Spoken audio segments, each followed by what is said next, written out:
माता ने देखा स्वयं जगत पिता ब्रह्मदेव आए हैं, प्रणाम किया, आसन पर बिठाया।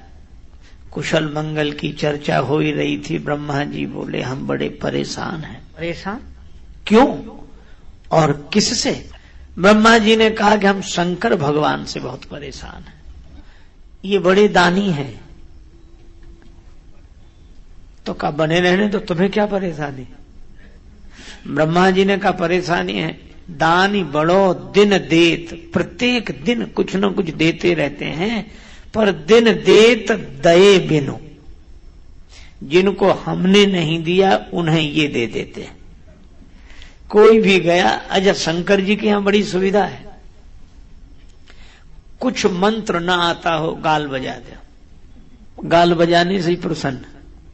अच्छा जो प्रसाद कोई ना स्वीकार करे वो शंकर जी को, आक धतूरा जो चढ़ाना हो। अच्छा और इतने ऑर्डर दान जल्दी प्रसन्न हो जाते हैं। एक बार शिवरात्रि का पर्व, सभी लोग जाग रहे थे, तो चोर ने कहा हमारे लिए तो बड़ी समस्या, दूसरे किसी गांव में जाने लगा। रास्ते में एक मंदिर मिला, सोचा विश्राम कर ले, 2 क्षण के लिए बैठ गया। मंदिर भी उसे मिला तो शंकर भगवान का। अब मंदिर में भी क्या मिले, चारों तरफ खंभे, ऊपर छत, बीच में शिवलिंग। अब ये कहे कि मंदिर भी मिला तो तुम्हारा मिला, न प्रसाद, आंख धतूर कोई चढ़ा गया था। अब राम जी का मंदिर मिला होता तो कुछ वस्त्र मिल जाते, मुकुट मिल जाता, धनुष बाण मिल जाता। श्री कृष्ण भगवान का मंदिर होता तो कुछ मुरली मिलती, कुछ न कुछ तो मिलता, पर शंकर जी के यहां तो कुछ नहीं।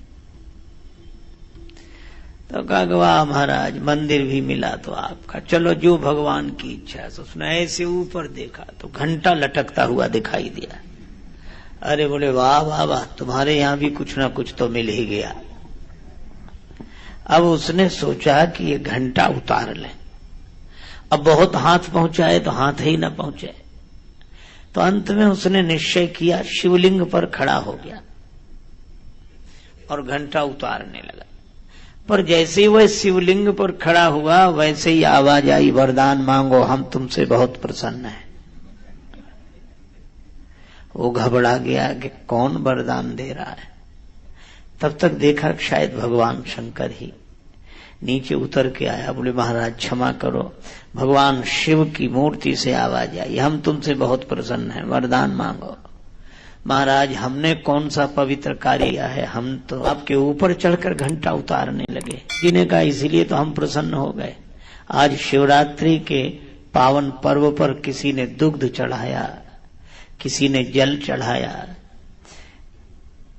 किसी ने प्रसाद की कुछ सामग्री चढ़ाई, पर धन्य हो तुमने तो अपने आप को हमारे ऊपर चढ़ा दिया। ऐसा तो शिव जी इतने से ही प्रसन्न हो जाते हैं। मां, एक आदमी नाम सुनकर गया, पर नाम सुनकर गया तो शंकर जी तो निर्वस्त्र बैठे, और जो उसने देखा उसको लगा यही है तीनों लोगों के देने वाले। वह लौटने लगा। शिव जी ने कहा कि थोड़ा मत मांगना, ठीक जगह आए हो, मांग लो। तो मां बड़ो बड़े दानी है, प्रत्येक दिन देते हैं, दये बिनु, हमारे दिए बिना देते हैं। जिनको ब्रह्मा जी ने नहीं दिया वो शंकर जी के पास पहुंच जाते हैं कि हम बड़े दुखी हैं, यह नहीं है। शिव जी कहते हैं जाओ दिया। अब यह कह देना तो बहुत आसान है, लेकिन उससे भी तो पूछो जिसकी जिम्मेवारी है देने की। जैसे कोई भोजन करने आए तो भोजन करने वाला बनाने वाले से पूछ लेता है कि इतने और लोग हैं बुलाएं, पर ये पूछते ही नहीं। चलो आ गए, तुम भी करो भोजन, तुम भी करो। तो ब्रह्मा जी ने कहा हमसे पूछे बिना यह सबको निमंत्रण दे। ब्रह्मा जी कहते जिनके भाग्य में हमने लिख दिया कि तुम्हें कुछ भाग्य में मैंने लिख दिया तुम्हें सुख नहीं मिलेगा, उन रंकों के लिए व्यवस्था करनी पड़ती है।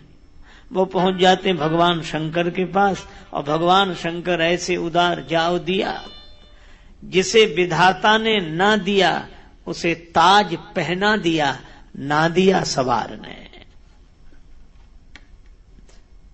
अब ब्रह्मा जी कहते इनकी बात को टाले कौन, तो हमें अतिरिक्त व्यवस्था करनी पड़ती है। और अतिरिक्त व्यवस्था करते करते हमारी तो नाक में दम हो गई, हो आयो नक बानी। इसलिए एक प्रार्थना है, क्या? शिव की दई, शिव जी की दी हुई संपत्ति को देखकर शारदा तक प्रसन्न होती है। हाँ, पद से इस्तीफा देने आया हूं, ये इस्तीफा आप ले लो। और आप क्या करोगे? ब्रह्मा जी ने कहा हम शंकर जी वाला काम करेंगे। तो भली मैं जानी, भीख मांग भाव खाए, हम भी भीख मांग के गुजारा करेंगे।